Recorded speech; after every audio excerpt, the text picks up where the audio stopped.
সারাদিন যাবৎ আমি খুবই মর্মাহত এবং আমি এতদিন চুপ করেছিলাম। আমি সিদ্ধান্ত নিয়েছি যে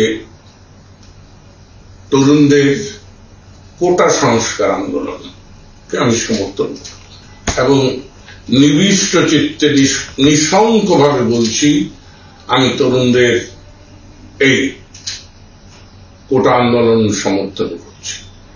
তারা কে কি বলেছে যে আমি রাজাকার, এই রাজাকার শব্দটা তাদের মুখ থেকে উচ্চারিত হলো কেন? এর দায় কি আমার না?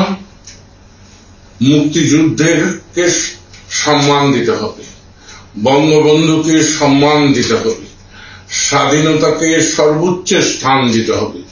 আমরা কি তা দিতে পারছি?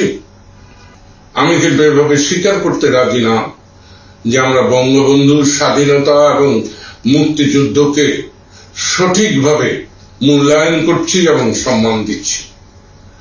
আমাদের ব্যর্থতায় এবং আমাদের অবিমৃষ্যকারিতায় এবং আমাদের অলিগারিক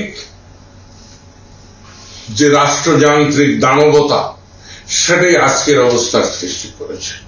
রাষ্ট্র কিন্তু রাষ্ট্রীয় কর্মচারীদের জন্য নয়, আমলাদের জন্য নয়, সংসদ সদস্যদের জন্য নয়, কোন রাজনৈতিক দলের জন্য নয়, নাগরিকের অধিকারকে পদদলিত করে কোন শক্তিকে, সে শক্তি যত বড় শক্তি হোক, তার কাছে আমি মাথা নত করব না। আমি তীব্র প্রতিবাদ করছি এই হত্যার। আমরা যে উচ্চ আদালতের রায়ের কথাটা বলছি, সেখানে কিন্তু তারা স্পষ্ট বলেছে যে এর সংস্কার করা যাবে, বাড়ানো এবং কমানো যাবে।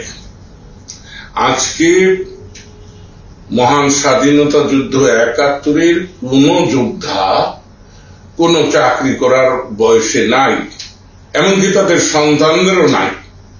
তাহলে ৩০% কোটা রাখার আমি যৌক্তিকতা দেখি না।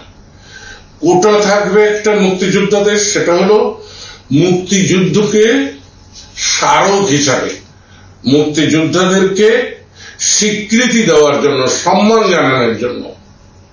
সেটা ১০ হতে পারে, অতিরিক্ত ১০ হতে পারে, ১০-এর ঊর্ধ্বে উঠতে পারে না। মিশন ৯০ সংবাদের পিছনে নয়, ভিতরে ছুটি।